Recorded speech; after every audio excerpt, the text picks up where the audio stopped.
They told him to walk away. Not your problem. They told him she wasn't human, that she didn't matter. They told him if he tried to help, he'd die for nothing. But when he stood before that cage, staring into her wide, terrified eyes, he saw something no one else did. A child, alone and afraid, chained, abandoned, forgotten. The others ignored her desperate cries, pretending not to hear the silent plea echoing through the cold, rusted bars. But he heard it. He could have left. He should have left. But some battles choose you. Now one man stands against an entire galaxy, hunted for daring to defy those who think themselves gods. A soldier with nothing left to lose. A girl who was never meant to be saved. And the war that started when he said just 2 words, "I'm getting you out." The desert stretched endlessly in all directions. Vast, empty, and unforgiving. The sky was a burnt orange hue, the sun hanging low like a watchful eye. Ethan Cole, a former soldier turned prison guard, walked the perimeter of Outpost 47, a high-security detention facility buried deep in the wasteland. It wasn't just a prison, it was a place where the forgotten were left to rot. Humans called them invaders, but to Ethan, the creatures locked in those cages were just another casualty of war. He'd seen enough bloodshed to know that neither side was innocent. He didn't ask questions anymore. It was easier that way. But that night, something changed. A sound, soft, almost too quiet to hear over the howling desert wind. A whimper, a cry. Ethan slowed his steps. It was coming from one of the cages. Most of the alien prisoners were kept in reinforced cells underground. But this one? This was different. A single rusted cage left out in the open, as if whoever put it there wanted its occupant to suffer. He approached, boots crunching against the sand. The dim floodlights buzzed overhead, casting flickering shadows across the cage's cold metal bars. And then, he saw her, a child, small, fragile, alien. She sat curled in the corner, chained like a wild animal, her thin arms wrapped around her knees. Her skin was a pale shade of violet, her tangled hair dark as the night sky. But it was her eyes that stopped Ethan in his tracks.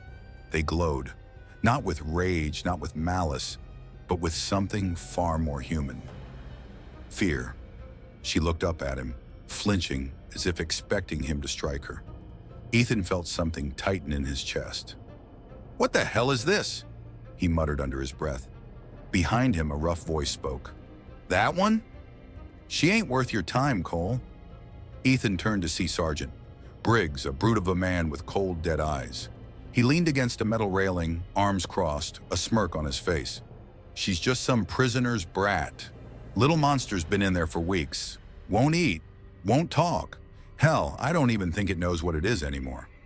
Ethan clenched his jaw. A child. Locked up, chained like an animal. "What's she in for?" Ethan asked, voice tight. Briggs laughed. "Existing, I guess. Command wanted to make an example out of something, so they picked her." Ethan's fingers curled into fists. He had seen things in war. Terrible things. He'd seen men executed for sport, cities burned to ash. But this was different. "She's just a kid," Briggs scoffed. "She's not a kid, Cole. She's a thing. One of them. And you know what they say about them?" Ethan didn't answer. He already knew. He had heard it 1,000 times before. "They ain't like us. They don't feel like we do. They don't cry. They don't hurt. They just exist." Ethan looked back at the girl. Her body trembled from the cold night air. Her wrists bruised and raw from the metal cuffs. The way she stared at him, desperate, pleading. Not for freedom, not even for mercy, but for something simpler. Someone to acknowledge that she was real. Ethan exhaled. "You believe that?"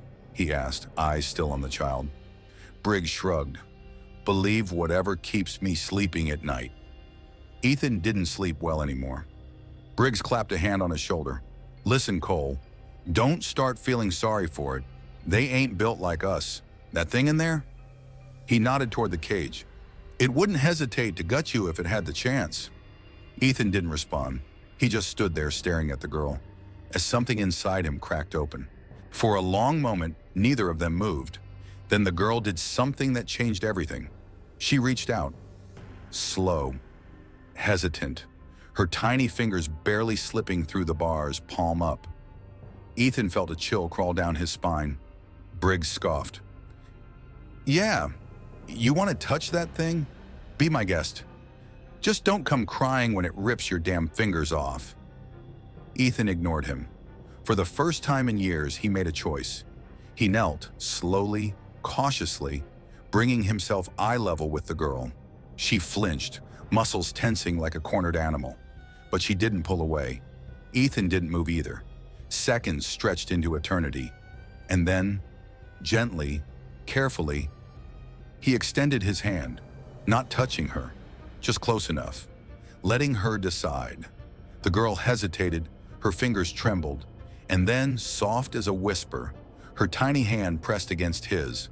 Her skin was cold, fragile, human. And in that moment, Ethan knew. "She's scared," Briggs laughed. "Scared? Don't be stupid, Cole. Those things don't—" Ethan's voice cut through the night like steel. "She's scared." The words hung between them. Briggs rolled his eyes. "Whatever, man. Waste your time. Just don't let Command see you getting soft." He turned and walked off, leaving Ethan alone with the child. She didn't speak, didn't move, but she kept holding his hand. Ethan swallowed hard, because in that moment, he realized something terrifying.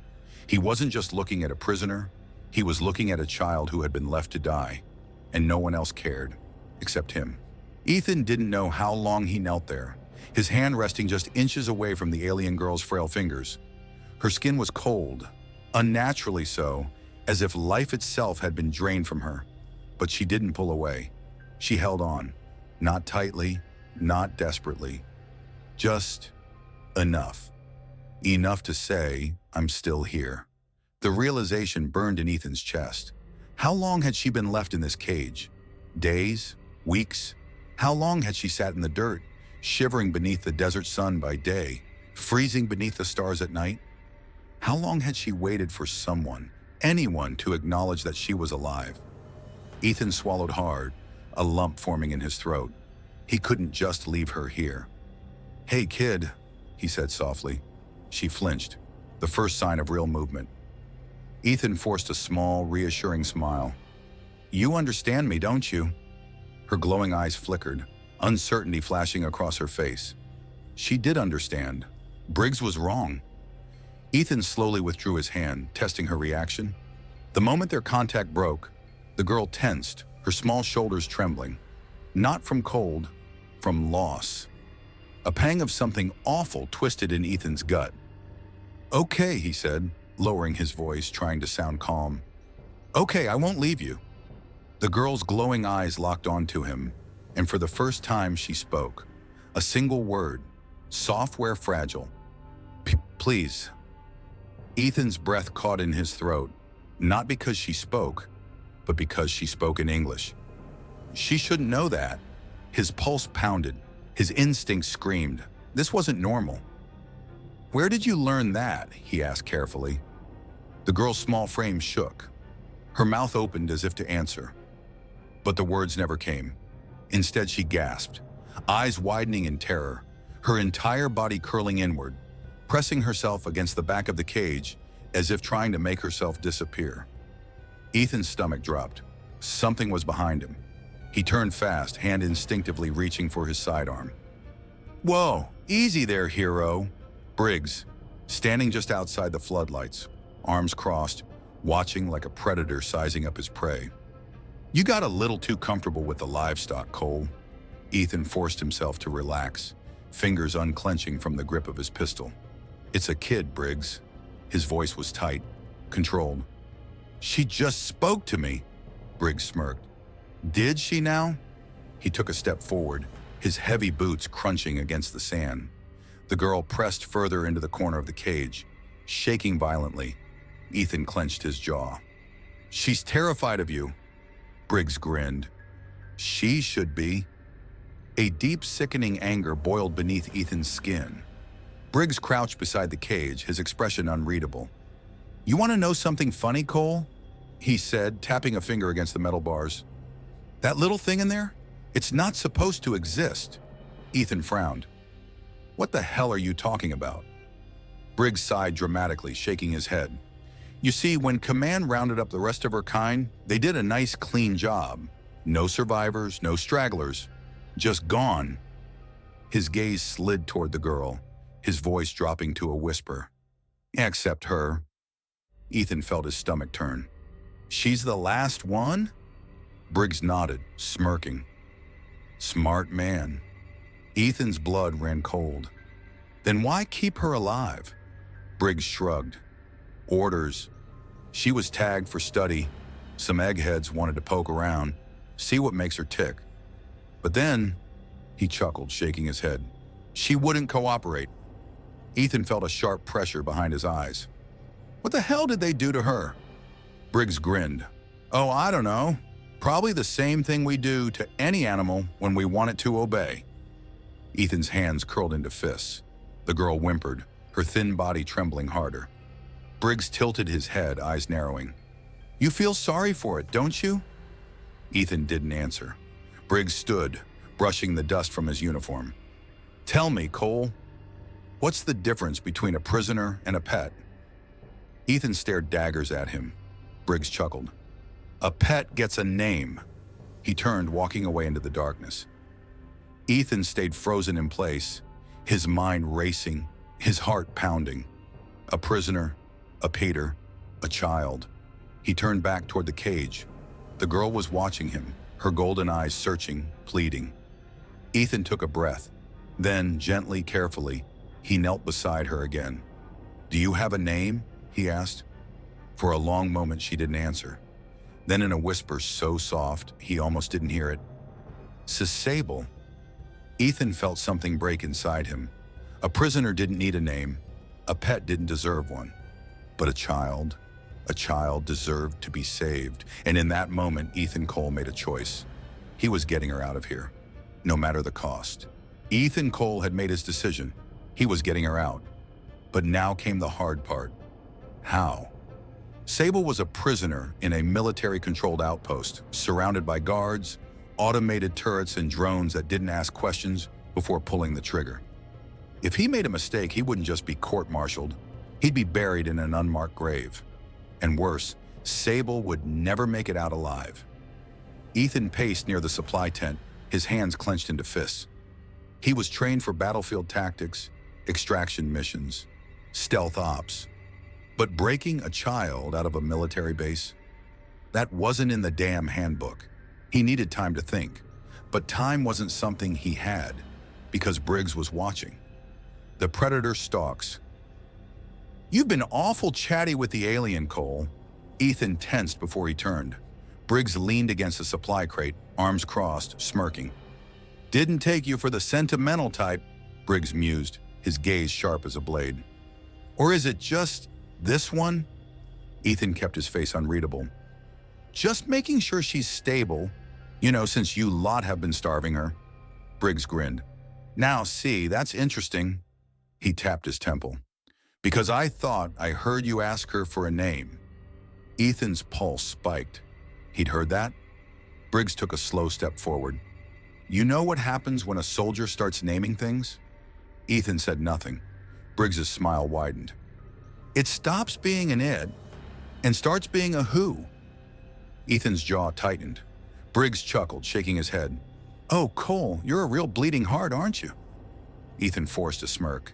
"You think I give a damn about a prisoner?" Briggs's grin faded. "I think you're playing a dangerous game." For a long moment, neither man moved. Then Briggs exhaled, stretching his arms. "Well, whatever. If you want to talk to the thing, be my guest. Hell, maybe we'll even let you dissect it when we're done." Ethan's stomach twisted. Briggs turned and walked away, whistling to himself.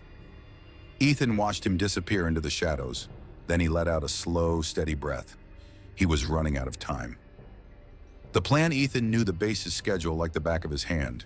He had to, because survival depended on knowing when the drones patrolled. when the guards rotated shifts, and when the base was at its weakest. And right now there was only one window, 3 hours from now. At 0300 hours, the night patrols would be at their lowest. The base would be in a transition period. Half the guards would be finishing their shift, the other half barely waking up. It was the only time he'd have a chance. But it wouldn't last long. Once the base detected a missing prisoner, lockdown protocols would trigger. No one in, no one out, which meant once he started, there was no turning back. The escape route. Ethan crouched near the perimeter fence, tracing a path in the dirt. There were 2 ways out. 1, the main gate, impossible, guarded. He'd be dead before he got 10 feet. 2, the southern drain tunnel, unused, small, but big enough for a child to crawl through. That was their way out. Once outside, they'd have to disappear into the jungle, head south, and if they could reach the river, they had a chance. Ethan exhaled, rubbing his hands over his face. This is insane. If he got caught, he'd be labeled a traitor. If he failed, Sable would be executed. And yet, when he closed his eyes, he saw her tiny fingers clutching the bars. He heard her whisper, "Please." Ethan clenched his fists. He wasn't leaving her behind. The first move, he checked his watch. 2,256 hours. It was time. Ethan moved quickly but casually, weaving through the tents and supply crates. He had to act like everything was normal, like he was just another exhausted soldier doing his routine patrol. He reached the cage. Sable was curled in the corner, her eyes barely open, her small body trembling. Ethan crouched beside the bars. "Hey," he whispered. She stirred. "You awake?" Slowly, she lifted her head. Ethan glanced around. No guards. He pulled a small object from his pocket, a dull military knife. Her golden eyes widened. "I need you to listen carefully," he murmured. "I'm getting you out of here, but I need you to trust me." Sable blinked. "Can you run?" She hesitated. Then, weakly, she nodded. Ethan's chest tightened. He pressed the knife against the rusty lock, took a deep breath, and snapped it open. The metal door creaked. Sable didn't move. She didn't believe it. "Come on," Ethan urged. "We don't have much time." She hesitated. Then slowly, she crawled forward. And for the first time since she had been locked away, she stepped out of the cage. Ethan reached for her hand. She flinched, but then she took it. A surge of adrenaline shot through him. "Okay," he whispered. "Now we run." But just as they turned, a shadow moved in the darkness. A boot crunched against the dirt. A slow clap echoed through the air. Ethan's blood ran cold. Well, Briggs, grinning, gun already drawn. "I was wondering when you'd try this." Briggs's smirk was like a knife twisting in Ethan's gut. "I gotta admit, Cole, I thought you were smarter than this." Ethan's grip on Sable's hand tightened. She was frozen beside him, barely breathing, her golden eyes darting between Ethan and the man standing in their way. The lock on her cage hung open, a silent confession of what Ethan had just done. The game was over. Briggs lifted his gun. "You're a soldier, Cole. You know the rules." He gestured towards Sable with his weapon. "Step away from the alien, and maybe I won't shoot you on the spot." Ethan didn't move. His mind was racing. Think. Briggs had them cornered, and any second now he'd be calling for backup. Ethan only had one option: fight. But before he could make his move, Sable moved first. The first strike. The moment Briggs blinked, Sable lunged. It wasn't an attack. She was too weak for that. It was pure survival instinct. She threw herself at Ethan, clinging to his waist, her small hands grabbing at his jacket like she was trying to disappear into him. Ethan didn't hesitate.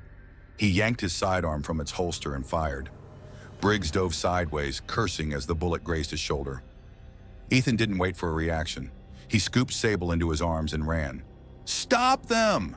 Briggs bellowed, slamming his fist against the nearest alarm panel. A loud, blaring siren shattered the night. The hunt had begun. A base on high alert. Ethan sprinted between the tents, weaving through the shadows. The camp exploded into chaos behind him. Guards were scrambling, grabbing rifles, barking orders. The floodlights flared to life, turning the night into day, and every single one of them was looking for him. "Cole's gone rogue! He's got the prisoner!" The words echoed across the camp. A split second later, gunfire. Ethan dropped low, shielding Sable as bullets ripped through the tents around them. "Hold on!" he gritted, ducking behind a stack of supply crates. Sable buried her face against his chest, trembling. She was terrified. So was Ethan. But fear wouldn't get them out of here. Action would. A chance to escape. Ethan peeked out from cover. The southern drain tunnel. It was only 200 yards away. If they could reach it, they had a chance. "Cole, you're outnumbered!" Briggs's voice boomed through the night. "You can't run forever!" Ethan ignored him. 200 yards, one shot. He grabbed a smoke grenade from his belt, pulled the pin, and tossed it into the open. A thick cloud of white smoke exploded across the camp. "Move!" He bolted. Sable clung to him as he raced through the haze, heart pounding, lungs burning. 150 yards. Bullets tore through the smoke, whizzing past his head. 100 yards. A shadow lunged at him, one of the guards. Ethan pivoted, using his momentum to slam the man into the dirt. He didn't stop running. 50 yards. "He's heading for the tunnel!" Briggs's voice was closer. Ethan's pulse spiked. He wasn't going to make it. The unexpected savior, and then a low, guttural snarl. Something moved in the jungle. Something big. Ethan skidded to a halt just outside the tunnel entrance, turning toward the trees. The guards froze too, and out of the darkness, a pair of glowing yellow eyes appeared. A creature stepped forward, 7 feet tall, muscular, covered in black, armored scales, and its gaze was locked directly on Sable. The air grew still. "What the hell?" a guard whispered. The creature tilted its head. Then it spoke. "Sable?" Ethan's breath caught. The little girl in his arms went rigid. And then, for the first time since he met her, she whispered one word. "Papa?" The jungle felt alive. Ethan could hear his own pulse pounding in his ears, the distant shouts of the soldiers behind him, and the rhythmic growl of the alien creature standing between him and the trees. But all of that disappeared because of one word. "Papa?" Sable's voice was small, trembling with something that Ethan had never heard from her before. "Hope." The creature stepped closer. Its black armored scales gleamed under the flickering searchlights, muscles rippling with restrained power. But it wasn't attacking, it was staring at the little girl clinging to Ethan's chest. "Sable?" it repeated, its voice a strange, guttural mix of syllables, like stone grinding against metal.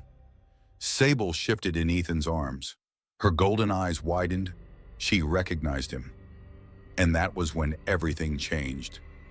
The shadow of war, Ethan's training, screamed at him to move, to run. This was a creature built for war, 7 feet tall, armor-plated skin, razor-sharp claws. But it wasn't looking at Ethan, it was looking at her. "Sable, my child." The voice that came from the beast was not human, and yet somehow Ethan understood every word. "I thought you were dead." Sable made a small gasping noise. She was shaking, not from fear, but from something deeper, a memory buried beneath the horror of captivity, pain, and isolation. Ethan felt her grip tighten on his jacket, and then, for the first time since he had met her, she let go. Family reunited. Sable stumbled forward, her bare feet hitting the damp ground. The creature lowered itself, bending one knee, arms slightly outstretched, like it was afraid to move too fast, like it was afraid this was all a dream. Ethan could see the truth now. This wasn't some monster. This wasn't an enemy. This was a father who had just found the daughter he thought was lost forever. Sable took one step, then another. The creature reached out. And when Sable threw herself into his arms, the world held its breath. The warrior closed his eyes, pressing his forehead gently to hers. A low, vibrating hum rumbled from his chest. And Sable, for the first time since Ethan had met her, she smiled. Betrayal in the dark. Ethan's fingers relaxed around his rifle. For one brief moment, everything felt still. The chaos of the base, the gunfire, the hunt, it all seemed so far away. But then, a gunshot shattered the silence. Ethan spun, instinct pulling his rifle up, but he was too slow. Briggs stepped out of the shadows, his pistol still smoking. Sable's father staggered, a smoking wound in his side. "No!" Sable screamed, her tiny hands grabbing his arm. Briggs grinned. Damn, that thing actually cared.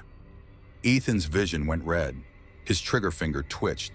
But Briggs was already aiming at Sable next. "Step aside, Cole." His voice was calm, cold, final. "You know how this ends." And Ethan did. He had 1 second, one choice, and no room for hesitation. The soldier's decision. The moment Briggs blinked, Ethan moved, a single precise shot.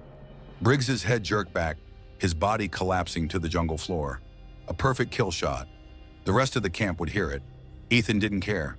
He was already turning, already grabbing Sable's father, already pressing his hand against the wound. "Can you move?" he growled.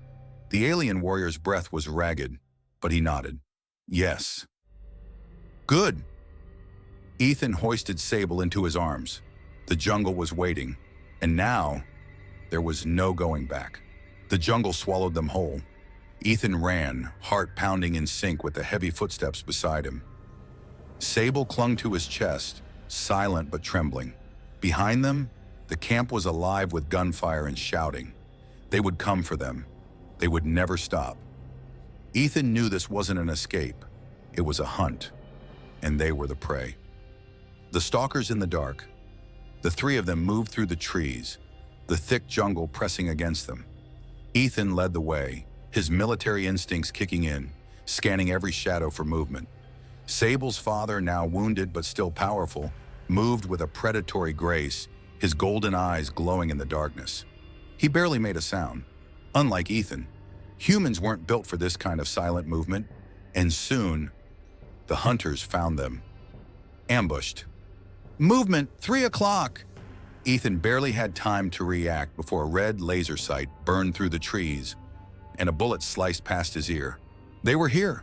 Soldiers, at least 5, flanking them, cutting off their only escape. "Get down!" Ethan roared, shoving Sable behind a fallen log. The jungle exploded with gunfire. Bullets shredded through the trees, bark splintering in all directions. Ethan rolled, his rifle already up, already firing. One soldier dropped. Another vanished into the trees. But there were more. Too many. He could already hear reinforcements coming. They weren't running from this. They had to end it. The monster unleashed beside him, Sable's father growled. It was a deep, ancient sound, something that sent shivers down Ethan's spine. And then, he moved. One moment he was beside Ethan. The next, he was gone. The trees trembled. A soldier screamed. Then, silence. Ethan heard the snap of bones, the sickening sound of a body hitting the ground. The jungle ate them alive, and Sable's father was the predator. Eyes of the hunter. Ethan took advantage of the chaos, moving fast, precise. One soldier tried to flank him. Ethan put a bullet in his chest. Another came charging through the ferns. Sable's father ripped him from the shadows. The jungle turned red. And then only one enemy remained. The last soldier, a young man, barely older than a recruit. He was trembling, his rifle shaking. He turned to run, but Sable's father was already behind him. The soldier's eyes widened. A single golden gaze locked onto his. A low growl, a silent promise. And then, the soldier dropped his weapon and ran for his life. A moment of stillness. Silence. The jungle, once alive with gunfire, now stood still. Ethan lowered his rifle, breath ragged. Sable peeked over the log, eyes wide, still clutching her doll. Her father stood over the fallen soldiers, golden eyes still flickering, still dangerous, still hungry. And yet, he turned to Sable and knelt. "Are you hurt?" His voice rumbled. Sable shook her head. She took a hesitant step forward, then another, then threw herself into his arms. And for the first time, the warrior held her like a father. "The night is not over," Ethan exhaled, checking his ammo. "We have to keep moving." The camp was still hunting them. The jungle was still dangerous, and dawn was still far away. But as he watched Sable clutch her father's hand, Ethan knew one thing. They weren't prey anymore. They were the real hunters now. And the jungle, it belonged to them. The jungle was no longer just a battleground. It was a war zone. And Ethan knew this was where they would make their last stand. They came with everything they heard them before they saw them. The low hum of drones scanning the treetops with glowing red eyes. The distant thud, thud, thud of armored boots closing in. The soldiers weren't just searching anymore. They were hunting with everything they had. They had a one order: kill them all. Ethan tightened his grip on his rifle, heart hammering. They're bringing out the big guns. Sable's father bared his fangs, golden eyes glowing like fire. Then we bring them down first. The first strike. Ethan took position in the undergrowth. They had only one advantage left: the element of surprise. The first soldier stepped through the clearing. A red targeting laser danced across the trees. Ethan held his breath, waited, and then, boom! A gunshot shattered the silence. The soldier dropped before he even realized what happened. The jungle erupted. Bullets tore through the leaves. Red warning lights sliced through the darkness. Ethan was already moving, weaving between the trees. Sable's father vanished into the shadows, a living nightmare. And Sable crouched behind a fallen log, her small hands gripping a weapon Ethan had given her. She was scared, but she wasn't running. They came like a wave. Drones descended, scanning, searching. One locked onto Ethan. A metal claw shot out. Ethan rolled, barely dodging it, and fired. A single shot, right into the drone's eye. Crack. It spiraled down, exploding in a flash of fire. But more were coming. Too many. Sable's father leaped from the trees, slashing one out of the air. A soldier spotted him, but Ethan took him down before he could even scream. The jungle was their ally, but the enemy was relentless. The cost of war. The battle raged for minutes that felt like hours. Soldiers dropped. Drones crashed. Ethan's rifle clicked empty. His body was screaming, muscles burning, lungs raw from the smoke of gunfire. And then, a sharp cry. Sable. Ethan's head snapped around. A soldier had grabbed her. Her tiny legs kicked, hands clawing at his face. But the man was strong, too strong, and he had a knife. "No!" Ethan roared, sprinting. But he wasn't fast enough. The knife came down, and then, a blur of gold. Sable's father tore through the soldier like lightning. Fangs sank into flesh. Bones cracked. The man collapsed, lifeless. Sable was free, but she was shaking. Her small hands were stained red. She turned to Ethan, eyes wide, horrified. He knelt beside her. "It's over," he said softly. But it wasn't, not yet. Because then, the ground rumbled and a shadow fell over them. The final monster. The jungle parted. A war mech stepped forward, massive, gun barrels spinning. The last of the soldiers had brought a tank. Ethan's breath caught. "Oh, hell!" The rotating cannon locked onto them. He grabbed Sable, shielding her with his body. "Get down!" The gun whined to life. A deafening boom. And then, a golden blur. Sable's father launched himself at the machine. Claws ripped into metal. The machine staggered, sparks flying. A second shot. Boom! But Sable's father didn't stop. He climbed the mech, tearing at its weapons, ripping it apart piece by piece. Ethan grabbed Sable and ran, dodging falling debris. Behind them, a final roar, and the mech collapsed. Flames licked the sky, the last of the enemy, defeated, and then silence. A sacrifice too great. Ethan turned, breathless.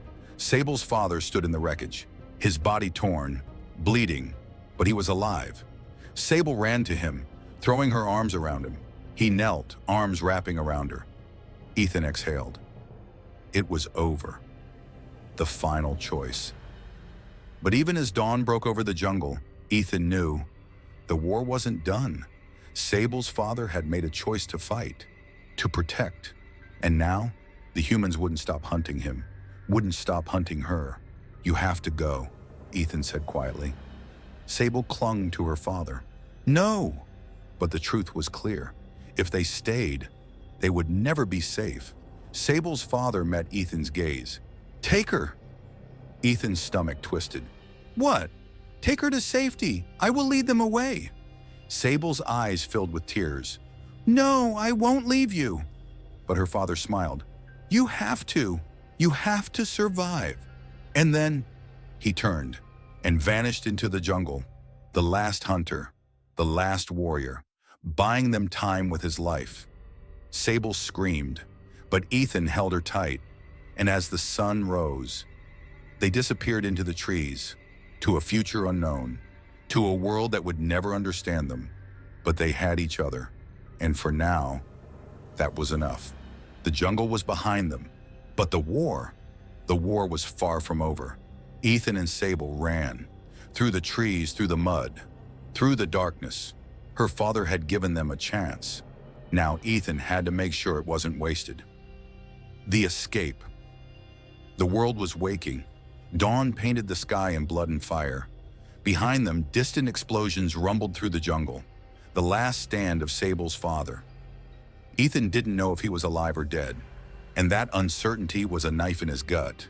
But right now, they had to move. "Stay close," he told Sable, gripping her hand. Her golden eyes were filled with tears. She wasn't crying, not yet. But Ethan knew, when the adrenaline wore off, the pain would come. They wove through the undergrowth, sticking to the shadows. Ethan's instincts were screaming. They weren't safe. Not yet. They needed a way off this planet, and he had one last plan. The hunt continues. The spaceport loomed ahead, hidden deep in the valley. It was small, barely more than a few landing pads and a control tower. But it had one thing they needed: a ship. Ethan crouched low, scanning the perimeter. 2 guards, armed. "We can't just walk in," he muttered. Sable, still gripping his sleeve, whispered, "What do we do?" Ethan hesitated. He had 1 bullet left in his sidearm. Not enough. But maybe he wouldn't have to fire it. He turned to Sable. "I need you to trust me." Her small face hardened. She nodded. Ethan exhaled. Time to bet everything on one final trick. A dangerous gamble. Ethan walked straight toward the guards, hands raised, unarmed. The soldiers immediately pointed their rifles at him. "Don't move!" Ethan stopped. "Easy, easy," he said, keeping his voice steady. "I surrender." The lead soldier narrowed his eyes. "Identify yourself." Ethan hesitated, then made his choice. "I'm Captain Ethan Voss, former Blackout Unit." The guards froze. Recognition flickered across their faces. Because the Blackout Unit wasn't just any division. It was a ghost force, the kind of operatives sent in to clean up messes, the kind no one talked about. One wrong move, and they'd put a bullet in his head. But Ethan wasn't bluffing. He was Blackout, even if it had been years since he wore that uniform. The lead guard lowered his weapon. "What the hell are you doing here?" The lie that saved them. Ethan took a slow breath. This was it. "I was tracking a rogue target. The jungle turned into a war zone. I need extraction. Now."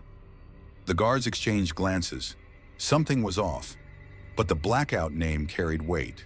One of them radioed the tower. "We have a Blackout operative requesting evac." A long pause. Then the response: "Negative. No clearance granted. Ethan's stomach dropped. The guards turned back to him, suspicious now. "Sir, what's really going on here?" Ethan's fingers tightened into a fist. Then, Sable stepped forward, and the moment the guards saw her golden alien eyes, everything fell apart. Fire and blood. "It's the girl! Get them!" Ethan moved first. He grabbed the nearest guard, twisting his rifle away. Crack! A shot rang out. The second guard lunged. Ethan ducked, slammed his elbow into the man's throat. The soldier stumbled back. And then, Sable moved. She wasn't trained, she wasn't a soldier, but she had lived through hell. She had survived. She grabbed a fallen weapon and fired. The shot wasn't perfect, but it was enough. The second guard collapsed, gasping. The first guard still struggled, until Sable's small hands pressed the barrel to his head. She was trembling, but her voice was steady. "Let United States go." The guard froze. Ethan pulled the rifle from his grip, keeping it trained. "We don't want to kill you," Ethan said. "But we will." A long silence. Then the soldier nodded. "Take the ship." Ethan grabbed Sable's hand. They ran. The engines roared to life, and as they lifted off the planet, Sable turned back, watching, waiting for a father who would never come. A new future. The ship broke through the atmosphere. For the first time in her life, Sable saw the stars, the vast, endless void. Her fingers curled against the glass. "Where do we go now?" she asked. Ethan sat beside her, watched the stars with her, and for the first time in years, he didn't have an answer. "Wherever they won't find us," he said. Sable nodded, but deep down, Ethan knew this wasn't the end. It was just the beginning, because one day, the galaxy would come looking for her again. And when that day came, she wouldn't be the one running. They would.